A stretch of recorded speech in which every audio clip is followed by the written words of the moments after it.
بسم اللہ الرحمن الرحیم۔ میاں وائس کے معزز دوستو السلام علیکم۔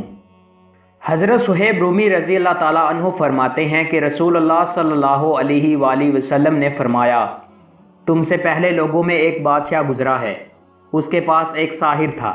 جب وہ ساحر بوڑھا ہو گیا تو اس نے بادشاہ سے کہا کہ میں بوڑھا ہو گیا ہوں، مجھے ایک ہوشیار لڑکا دیا جائے تاکہ اس کو سحر کا علم سکھا دوں۔ چنانچہ بادشاہ نے اس کو ایک لڑکا علم سحر سیکھنے کے لیے دے دیا۔ اس کے راستہ میں ایک راہب یعنی عیسائی پادری رہتا تھا۔ وہ لڑکا اس کے پاس آنے جانے لگا۔ اس کو راہب کی باتیں اچھی لگنے لگیں۔ جب بھی ساحر کے پاس جانے کے لیے نکلتا تو اس راہب کے ہاں ضرور جاتا اور اس کی صحبت میں بیٹھتا، اور جب ساحر کے پاس پہنچتا تو وہ اس کو مارتا۔ لڑکے نے راہب سے اس بات کی شکایت کی تو راہب نے کہا کہ جب تجھے ساحر سے کوئی خطرہ ہو تو کہہ دیا کرو کہ میرے گھر والوں نے مجھے روک لیا تھا۔ جب گھر والوں سے ڈر ہو تو ان سے کہہ دیا کرو کہ ساحر نے مجھے روک لیا تھا۔ سلسلہ یوں چلتا رہا۔ ایک دن اس لڑکے نے دیکھا کہ کسی بڑے چوپایا نے لوگوں کا راستہ روک رکھا ہے۔ اس نے کہا کہ آج معلوم ہوگا کہ ساحر افضل ہے یا راہب۔ چنانچہ اس نے ایک پتھر ہاتھ میں لے کر دعا کی کہ اے اللہ، اگر راہب کا دین سچا ہے تو یہ جانور میرے پتھر سے مارا جائے تاکہ لوگوں کو گزرنے کا راستہ مل سکے۔ یہ کہہ کر اس نے وہ پتھر مارا اور وہ جانور ہلاک ہو گیا اور لوگوں کو گزرنے کا راستہ مل گیا۔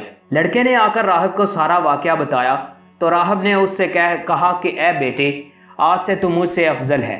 میں دیکھ رہا ہوں کہ تو اپنے کام میں انتہا کو پہنچ چکا ہے اور عن قریب تو ایک آزمائش سے دوچار ہوگا۔ اگر تو کسی آزمائش میں مبتلا ہوا تو کسی کو میرا نہ بتانا۔ وہ لڑکا پیدائشی اندھے اور برس کے مریضوں کو ٹھیک کر دیتا تھا اور لوگوں کا دیگر امراض میں بھی علاج کرتا تھا۔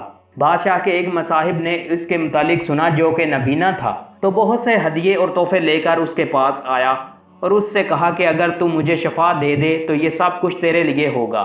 لڑکے نے کہا کہ میں کسی کو شفا نہیں دیتا، شفا تو اللہ تعالیٰ ہی دیتے ہیں۔ اگر تو اللہ تعالیٰ پر ایمان لانے کا وعدہ کرتا ہے تو میں اللہ تعالیٰ سے دعا کر دوں گا، وہ تجھے شفا دے دے گا۔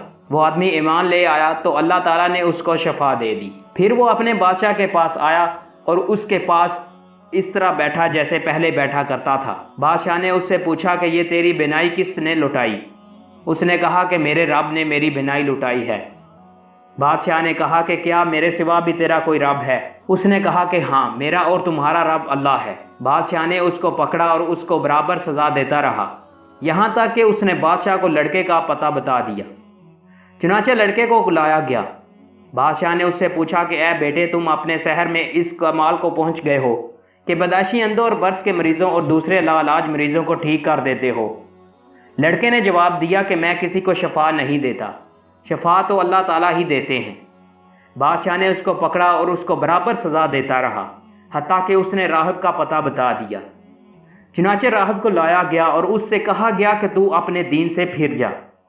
اس نے انکار کیا۔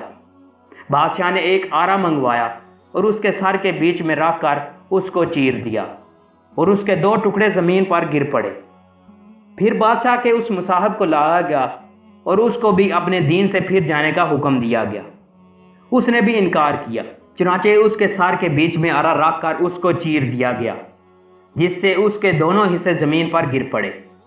پھر اس لڑکے کو لایا گیا اور اس کو بھی اپنے دین سے پھر جانے کا کہا گیا۔